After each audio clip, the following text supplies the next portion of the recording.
What's going on to my sports junkies, my four lifers, the diehards, and the sad little people whose team ain't never won a damn thing. But hey, I can relate. Welcome to all my listeners, whether you're watching on YouTube or tuning in audio only. This is another episode of Break the Huddle podcast. Happy Tuesday. I'm your humble host, Don Deuce. And we got some NBA action last night. We got some tournament talk. Listen, we need UNC to come to the front of the congregation because whatever they doing, we need to have a discussion. Rick Pitino in St. John's has NYC believing. Why not us? And them boys in the NFL just keep getting paid. So don't worry. Just grab your jersey, settle in, and let's break the fucking huddle. Who got my back? Who got my back? I got your back. Who got my back? I got your back. Who got that swerve? I got that swerve. Yeah. And before we kick things off, make sure you hit that like button, subscribe on YouTube, and follow Break the Huddle for all your favorite content on this platform, man. Whether you're watching or listening, don't miss out on any of the real talk we got coming your way. Whether it's me or with the boys, it don't matter. We always bringing y'all some new heat. But hey, I've been gone. It's been a little minute.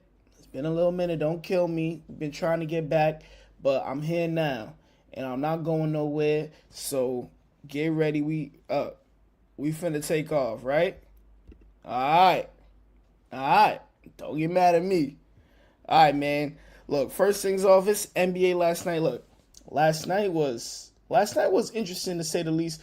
We had two national TV games between the Knicks and the Heat, and then the Nuggets and the Warriors, right?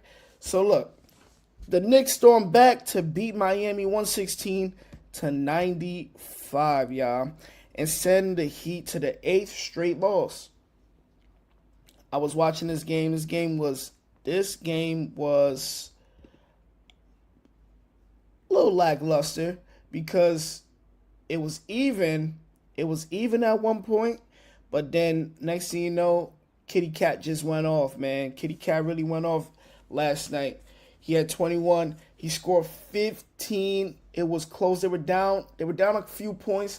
Then he scores 15 straight. He goes on a personal run. Cat was phenomenal last night.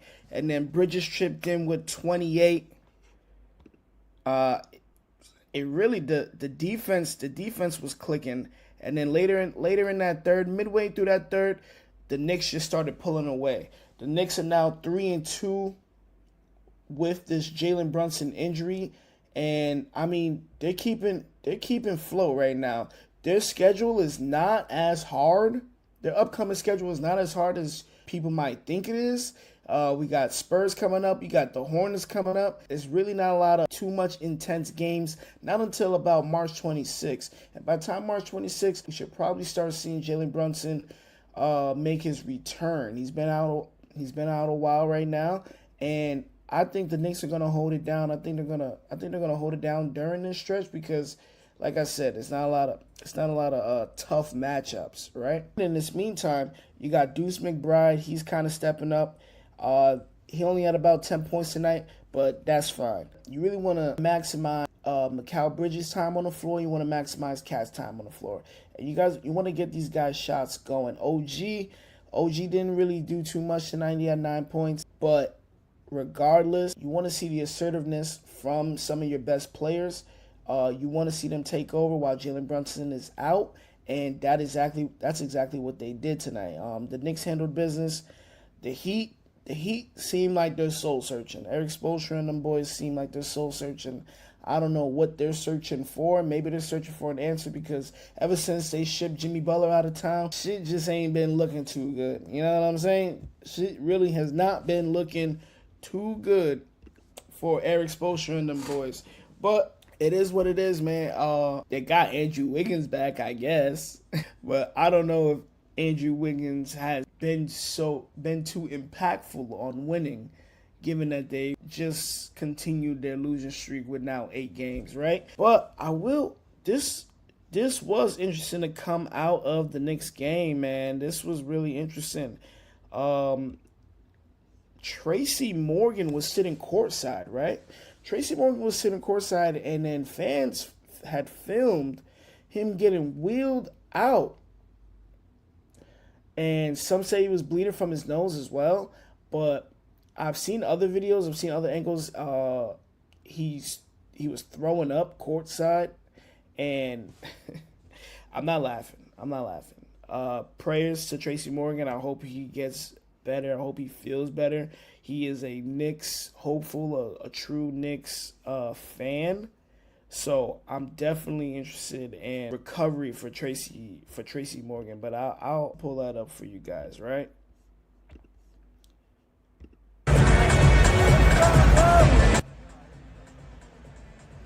As you can see, yeah, he had a towel. His nose is bleeding.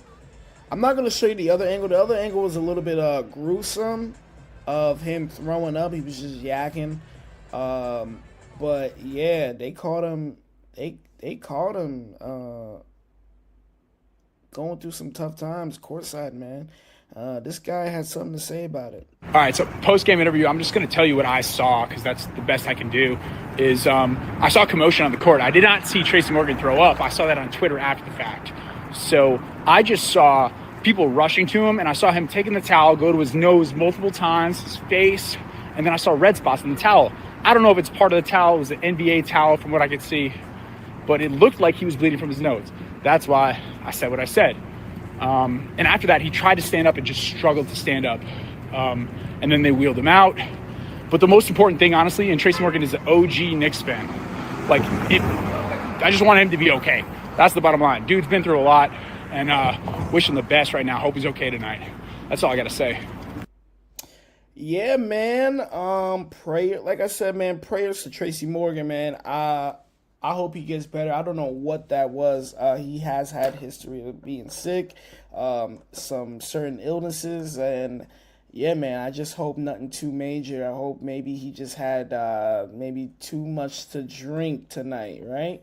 That'll be the most easiest answer. But the nosebleed, I don't know what that was about. So, yeah. Get better, Tracy. All right, man. And for that next game, the game right after that followed the Knicks game, you had the Nuggets. You had the Nuggets and the Warriors, man. Look, Aaron Gordon scored 38 points tonight, accompanied with a Russell Westbrook triple-double to lift shorthanded Nuggets past Warriors 114-105. Now, Jamal Murray and Jokic did not play tonight. And there might be some speculation. There may be some speculation on why Jamal Murray and Nikola Jokic did not play tonight. Potential MVP.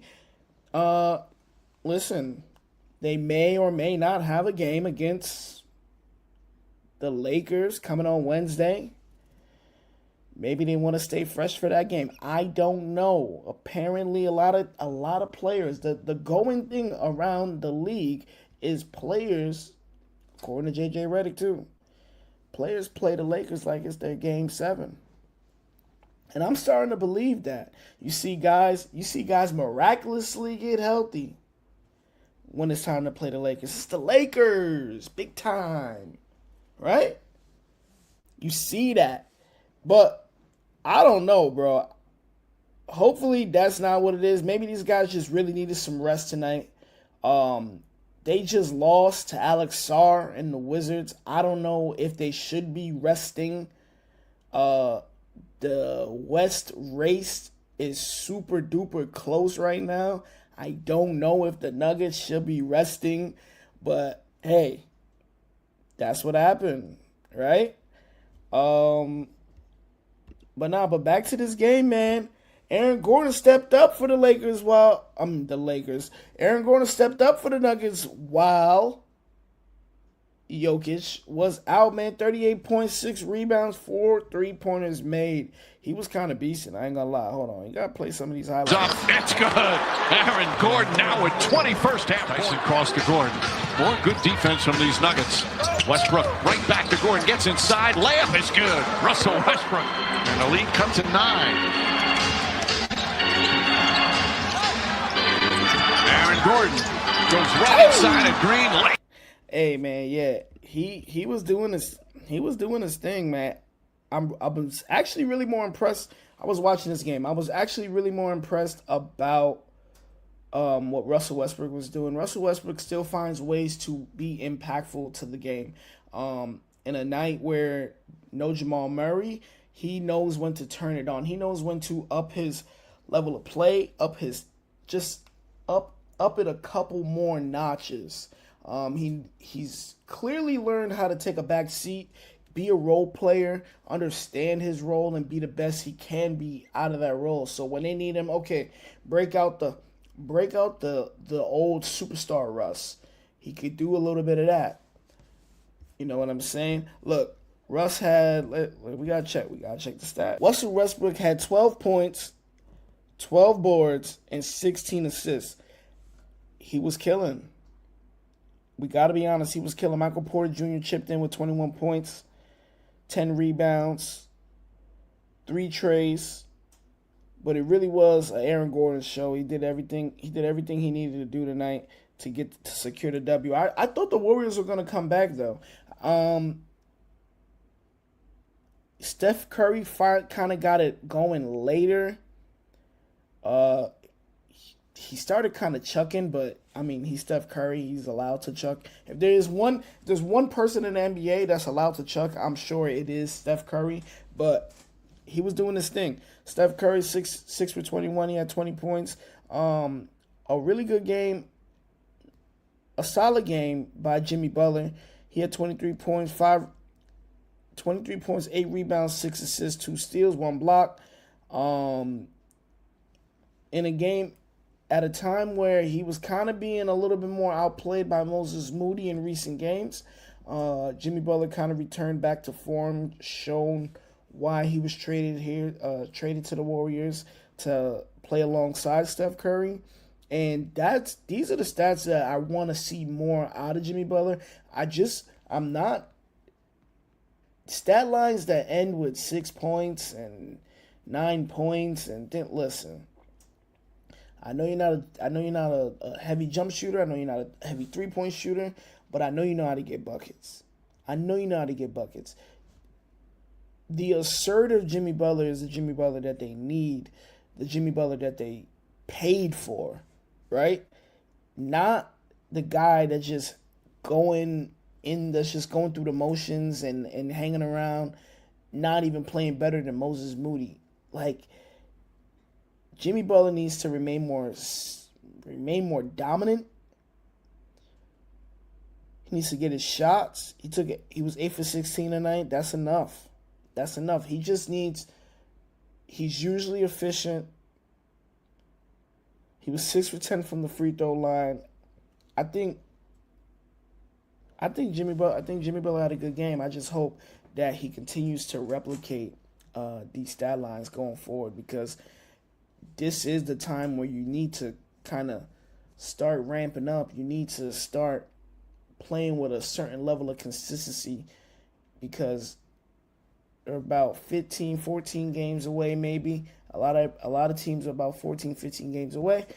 And you want to be playing your best basketball heading into the playoffs, right? I enjoyed basketball last night, but I'm really here to talk about this NCAA tournament, right? I've been watching a lot of college basketball, y'all. I've been watching a whole lot of college basketball, and I'm ready. I think I'm prepared. I'm prepared to make the best possible bracket out there. If we keep it in the bean, I'm ready, right? But the problem is, after conference tournaments, it was Selection Sunday, right? And Selection Sunday, they made an egregious a terrible, terrible error, and they selected UNC, and they put UNC in this field. They gave UNC a tournament bid. And if you've been paying attention to college basketball, you understand that UNC absolutely does not deserve a tournament bid. We got to keep it a bean. There's nothing that UNC did this season that warrants a tournament bid. That's the issue. That's the issue here. UNC is set for a first four in matchup. They'll play San Diego State, right? They'll play. Now, UNC is set for an 11 seed matchup.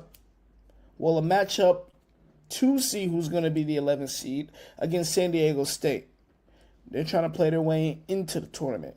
I think San Diego State could give UNC a run for their money, but hey, we'll see.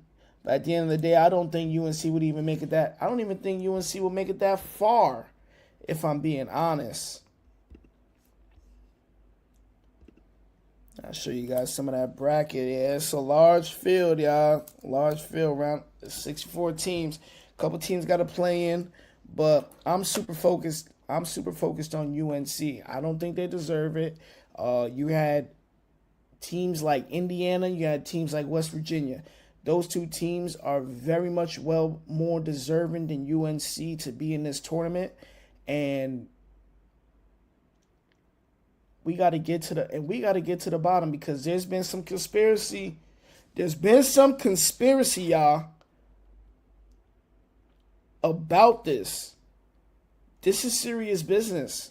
I'm telling you, because what has been going on is the conspiracy surrounds a man named Bubba Cunningham. Now I'll tell you who Bubba Cunningham is.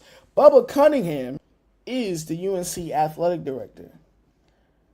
Now, Bubba Cunningham, I know you're wondering, what's the controversy? Well, Bubba Cunningham also has a seat on the selection committee. Okay. Well, all right. Well, is that it? No. According to reports, people been doing digging, man. According to 247 Sports, Bubba Cunningham receives an additional 1 month of his salary, $104,166.67. His contract is for $1.25 million a year for North Carolina making the NCAA tournament. This is unbelievable. They made the dance over West Virginia. 6 quad 1 wins. Ohio State, 6 quad 1 wins. And our beloved Indiana Hoosiers, 4 quad 1 wins and 0 losses outside of quad 1. Yeah. This shit is a real life scandal. This shit is real life corruption, because UNC has a 1-12. UNC has a 1-12 quad 1 record.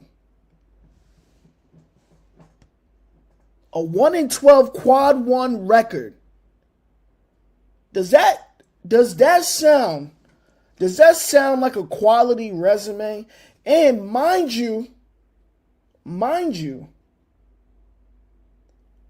not only are they 1-12 in quad 1, they even have a quad 3 loss. I just spit. This is nasty. UNC has a quad 3 loss, and they have made the tournament. Why? Why did that happen, Bubba Cunningham? Tell me. Because I just don't get it. I don't get it. you're reading it here. West Virginia 6 quad 1 wins. Ohio State 6 quad 1 wins. The Hoosiers 4 quad 1 wins. They beat Michigan State and East Lansing. I know some of y'all might not even be heavy college basketball fans, but this this is blatant corruption. I'm telling you. Bro, if me and my mans are sitting in a committee room,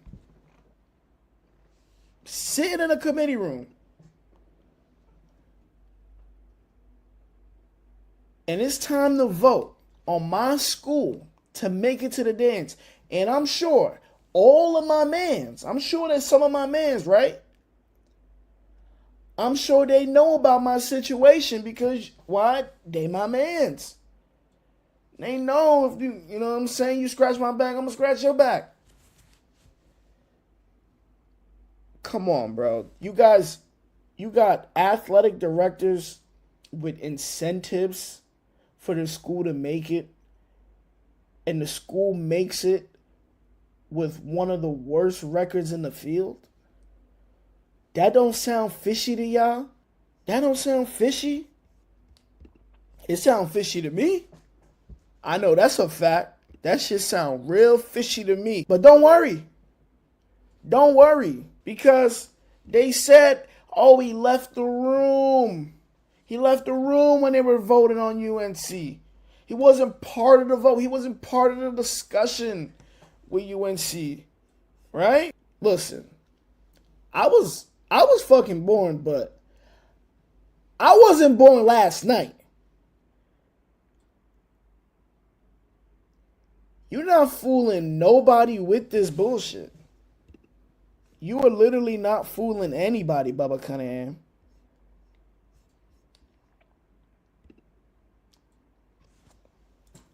Yesterday, First Take has something to say about it. We're gonna play a little clip from First Take. Well, I might as well make it a three-peat because I agree with everything you guys said. And I've been a Tar Heel fan since 1981 when they lost in the national championship to Isaiah's team, the Indiana Hoosiers, right, led by Coach Bobby Knight. I agree with you guys. At the end of the day, I understand what North Carolina represents. And hell, Stephen, I didn't know they had 300 teams that play college basketball. So did they take Division II, Division III, and NAIA also? They got three. They got three. Coach Greenberg, they got 300 Division I-A basketball teams. I didn't know they had that many. Honestly. 360, wow. And that means they're in the three. But I agree with you guys. They did not earn the right. Forget deserving. You get what you earn, not what you deserve. They didn't earn the right to be in this tournament. I don't care nothing about can win a game. What does that got to do with it? First of all, you shouldn't be able to win a game because you shouldn't have been in the tournament to begin with for the simple fact you didn't earn the right to be there. And when you go up against, oh, look at their strength of schedule. Well, they didn't beat nobody on that strength of schedule. What good is that to do me? Oh, man, they got some great stuff in Tiffany's. I ain't got no money to go in there and buy it, so what does that got to do with me? You didn't beat anybody on that strength of schedule. So your strength of schedule was good, but you didn't beat anybody on that schedule. So what does that say about you? And you're right, Coach Greenberg. Yeah, they played some of these teams. A lot of these teams made the field. The Clemsons and the Louisvilles and the Dukes. But can you win 3 games? Can you win 4 games and not be 1-12 against quad ones? Yeah. That's not a good enough resume. Because at the end of the day, that's why they ask you to list your resume. And when they ask you to list your resume, they go by and check it. Like, okay, that's a good reference. That's a good reference. But, bro, their references, they aren't very good. Come on, man. Talk about it. Talk about it, Shannon. Like, bruh. Y'all know, y'all see what's happening. But I'm telling you right now, there's some people that's not trying to let this shit slide. Now, I don't know if that's gonna if whatever the actions that's happening is going to impact the current NCAA field of play. I'm just being honest. I don't know if that's gonna do anything. But now there's a man. There's a man who's fed up. Goes by the name of J.B. McCuskey. That brother is sick. That is the West Virginia Attorney General. And he plans to literally launch an investigation on NCAA into why West Virginia University did not make the tournament and why UNC Chapel Hill made the tournament, man. Look, I got another video for y'all, man. I ain't playing around. We'll go to the news. Despite being an NCAA tournament team in 111 out of 111 NCAA tournament projections on the popular site Bracket Matrix, the Mountaineer men are left out of this year's NCAA tournament field. Here is Tournament Selection Committee Chairman Bubba Cunningham as to why. The next team out was West Virginia, and they had an outstanding year, and unfortunately, Tucker DeVries was hurt, and player availability is something that we talk about quite a bit. Yeah, Bubba Cunningham is given the reasoning for why West Virginia did not make it. The man in question is also given the reasoning as to why these teams were not picked. But they won't give the reason as to why UNC was picked. BU had 3 more Quad 1 wins after Tucker's injury in December than fellow bubble team North Carolina had all season long. The Mountaineers are not part of the NIT or CBI brackets either. Head coach Darren DeVries says, quote, "We are extremely shocked, saddened, and disappointed not being selected," end quote. So West Virginia loses one of their best players, then continues to add to their Quad 1 record. And all that UNC has done is lose. But I'm done talking about this shit, man, because this is real. It's like in your face. Like, all right, buddy. Sure. UNC deserved that one, right? Like, come on, bro. You're not fooling nobody with that. But hey, man, it is what it is. Gotta move on, man. Now, for the real deal, Holyfield, man. We gotta talk about Rick Pitino and the St. John Red Storm, man. This is real. Look, St. John's has NYC glowing right now, right? What we see out of St. John's is we see a gritty, hard-nosed team. They play a lot of defense. And when they really play defense, they got them boys in jail. They can have their opponents in jail when they turn it up. And that's what I like about St. John's. It's infectious.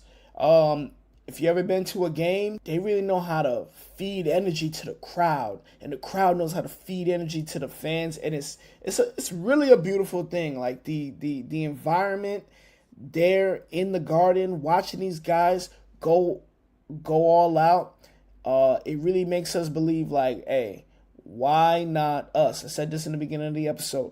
Why not us? And now they ended up in the West region. Now, this region, I gotta call this is damn near death. This is damn near the death region, man. We got Florida. Florida's in this. UConn's in this. Arkansas's in this. Kansas is in this. And St. John's is in this. That's Rick Pitino, Bill Self, John Calipari, Dan Hurley. And Florida's head coach is no joke. He's no slouch. They've been here before. They have gone the distance in the past couple years. They are battle tested. And how I see it, look, some may say, okay. Some may say, all right. St. John's is one of the best defenses in the country. St. John's is going to make shit happen. But with a region like this, how do we manage to get out, right? How does Rick Pitino make it out of the West region? Now, for a lot of people might believe that. A lot of people believe that in reality, we should beat Kansas. We're gonna beat Kansas. If Kansas beat Arkansas, we should beat Kansas. If Arkansas beat Kansas, we should beat Arkansas. These are two. It's more about the energy. It's more about what these players are gonna come with. It's such a story type of game. Rick Pitino, Bill Self, Rick Pitino, John Calipari. It makes your players want to really go out there and go get it for you, right? But in reality, Arkansas, they've been hit with the injury bug this year. You don't really know what you're gonna get out of them late in the year right now. Boogie Flan, freshman superstar guard, he plays to come back, but who knows what type of impact he's gonna have on the game. And with the Johnnies coming off of the Big East Championship, they are hot and they are rolling. And I think winning that Big East Championship, that really solidified who they are as a team. And I think they're believing in themselves all the way, because I think St. John's gets through Arkansas or Kansas. Then they'll probably end up playing Texas Tech. Texas Tech will be the hardest game because they got Jacob Toppin. Jacob Toppin, he's a beast right now. He's a transfer. The name speaks for itself. You know the rest of his family. Now that UConn game, I believe UConn should definitely handle Oklahoma. UConn should handle Oklahoma, but sucks to say, I think Florida will easily wipe the floor with UConn.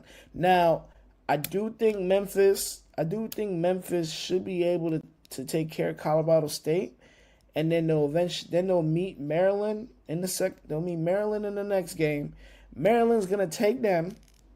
Maryland's gonna take Memphis or Colorado, whoever wins that game. Maryland's gonna take them out, but here's my wrench. I think Maryland's gonna beat Florida. There's something about Derrick Queen that I really like. Freshman big Derrick Queen on Maryland. There's something about him that I just really like. I like his game. I like when he turns it up. Turning it up looks like 12 rebounds, 20-something points. He just had 31 points in the Big Ten championship loss. He's really an impressive kid. His passing ability is not talked about enough. He's really like a baby Jokic. If we're being real, he can score in different ways. He's impressive, man. And I think he could give a team like Florida some real fit. But yeah, I like where the Johnnies are. I think the Johnnies go to the Final Four. I think with this roster, I think they could make it.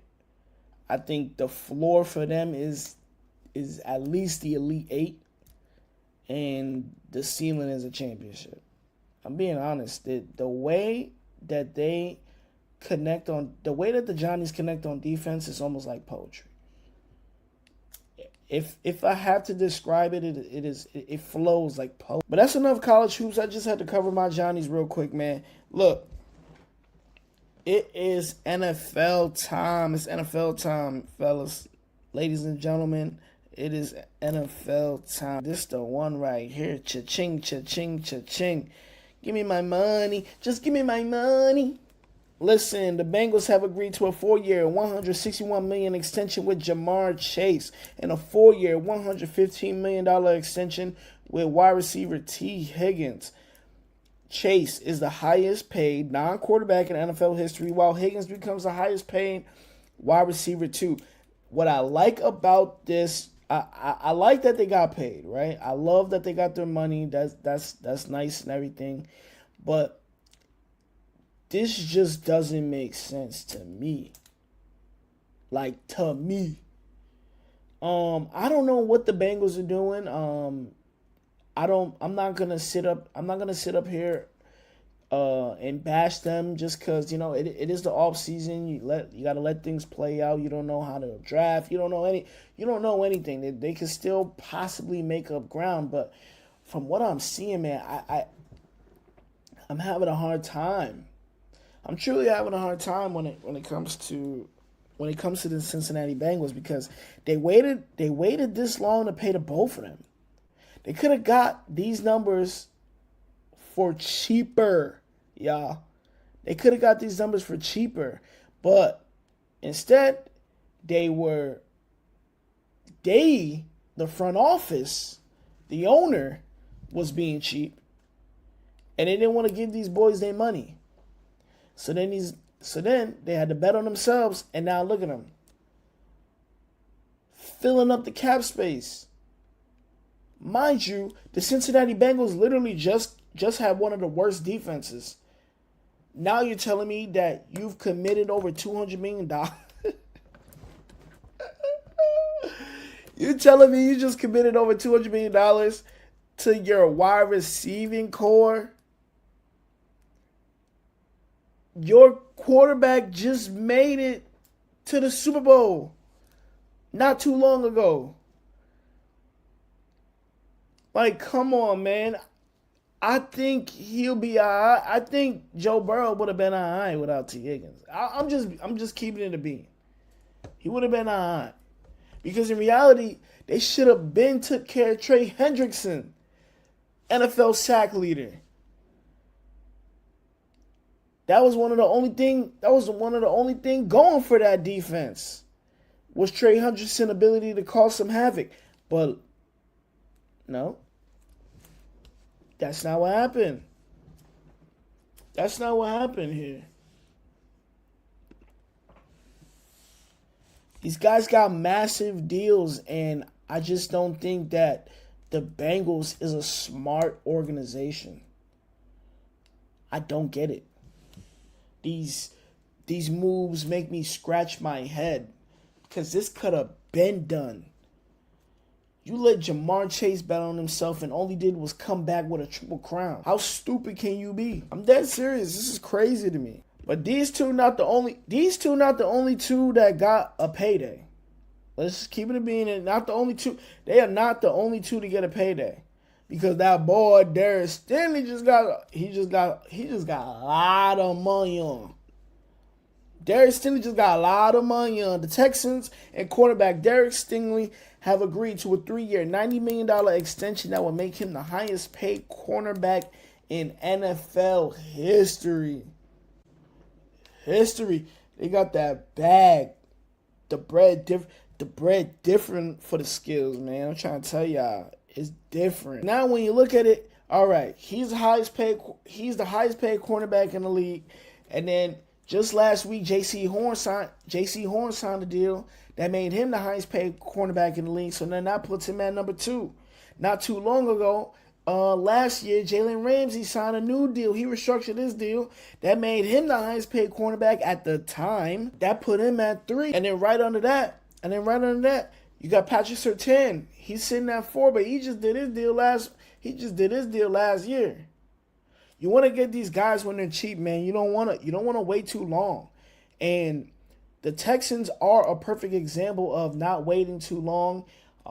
They're a model example of paying your players, taking care of your cap, and doing the right thing. They are doing the right thing, because when you look at it, you got that receiver money finna go crazy soon. I'm telling you, that shit finna go crazy. Guess what the Texans did? They locked up Nico Collins last year. Or this year. They locked up Nico Collins for a bargain. You know what I'm saying? They just got it for a bargain. Like, now you looking around, you see how much buku money, you see how much money these wide receivers is making. And the Texans, they sitting back, kicking back like, my boy's good, though. My boy's good. We locked them in. We locked them in. They got ahead of the deal versus people like Cincinnati Bengals. There's competence running the organization down there in Houston. I wish I could say the same for the organization being ran up there in Cincinnati. It's too cold to be smart up there, bro. That's serious. Because you got some play. Look, you got a couple more. You got a couple more corners, a couple more top tier corners waiting for deals. I wonder if they're gonna reset the market. When you look at it, you got Trent McDuffie.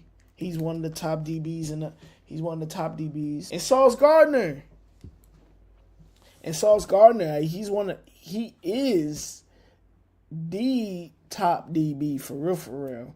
He had a bit of a down year, but so did everybody on the Jets. Everybody on the Jets had a down year. But when his deal's coming up, I'm sure he's gonna be the one to reset the market, right? You can't lose a guy like that, right? The NFL works in mysterious ways, y'all. I mean, dead serious. Look, this episode was quick. It was short. We got to the point. I just had to cover some stuff, man. I'm back. I'm better. I'm gonna try to get some more. I'm gonna try to get some episodes. A lot more frequently. We're gonna keep pushing this. We gotta find the right time. We gotta find the right. You know what I'm saying? We gotta find everything. But just know that I'm working. I'm doing this. And I'll be back with the boys soon. But it is what it is, right? Listen, I'm Don Deuce, and this is Break the Huddle, and I love you. Who got my back? Who got my back?